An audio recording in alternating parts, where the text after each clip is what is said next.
შეხვდით ტრამპის გარემოცვას ამერიკაში. ჩავედი, მე და ზუსტად მაგის. აი აი კულუარებში კი არა, არასაჯაროდ თუ ქონათ ამ თემებზე საუბარი და რა მოხდება საქართველოს. მე ვიყავი იმ სადილზე, სადაც იყო მაგის მთელი ახალი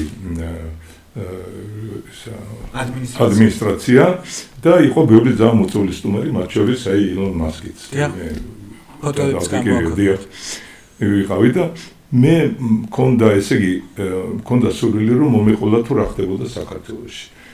სადილის დაწყებამდე შევხვდით 10 კაცს მიახლოებით. ეგ ვინმე ცნობილ თუ შეხვდით? ერთი იყო ცნობილი, ვინც მომცეს უფლება რომ დამედო მისი სურათი, ეს იყო ვილსონი? არა, მილერი, მისი ჩეველი. ესე იგი მე რომ მინდოდა რომ მომეყოლა რა ხდება, არავინ არ მაცოდა. მე მითხეთ ჩვენგან გვაინტერესებს ერთი რამე. აი ეს მართლა ესე მოხდა, ამდენი ხალხია დაბეული, ამდენი პოლიციელი, არც ერთი პოლიციელი არ არის და თქვენ მომიყვენ ყველაფერი რაც ხდებოდა საქართველოში მაგ დროისთვის, ეს დეკემბრის თვეში. დეკემბრის თვეში.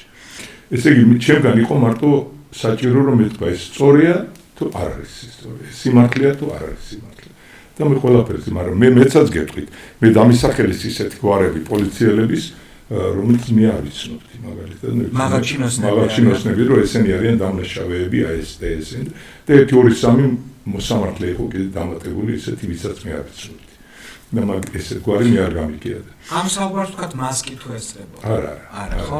ანუ თქვენგან მიიღეს დასტური. ჩემთან მიიღეს დასტური იმაზე, თუ იმ მომენტისთვის რა ხდებოდა. ესე იგი და თუ თქვენს რა შეიძლება მოხდეს ამერიკის მხრიდან საქართველოსთან დაკავშირებით? აი ეს მინიშნებები, ეს მესიჯები თუ იყო. ეს ზადება იყო რაღაცისთვის, იმისთვის რომ სანქციებისთვის და რაღაც ზეთოლისთვის რომ რაც შეიძლება იქიდან მომხდარიყო. ისე რომ მე დამჩე ესეთი შტაბის სტილება რომ ტრამპის ადმინისტრაცია არ არის ოცნების ხარეზე, მაგას მე ვადასტურებ. ხო, მაგრამ ხოცებს ხო ყავთ ის ქალბატონი, კიმბერლი ლო თუ ჩამოიყვანეს და რაღაც ატარეს. ის რომ საერთოდ ვინმე იქ კიმბერლი ლოს არ ვიცი მე, არ მგონია რომ ვინმე იცნობდეს, აი იმ საზოგადოებასაც მე ვიყავ.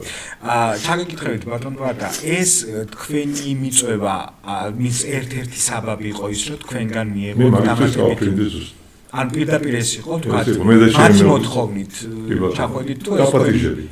ხო, და ეს იყო დაპატიჟების მთავარი მიზანი, ხო? ანუ გამოდის რომ ახლა მე რო ქოცივი აუცილებლად გეტყოდით რომ აბატეთ უნდა გითხრათ, მათი მხრიდან შევხედოთ, ხო? რომ აი თქვენ ხართ გლობალური ომის პარტიის წევრი, ან არ ვიცი რაღაცა. ხო, დავიცეთ რა არის გლობალური ომის პარტია და მე ვარ. კი ბატონო, ვიცი, მაგრამ რა არის?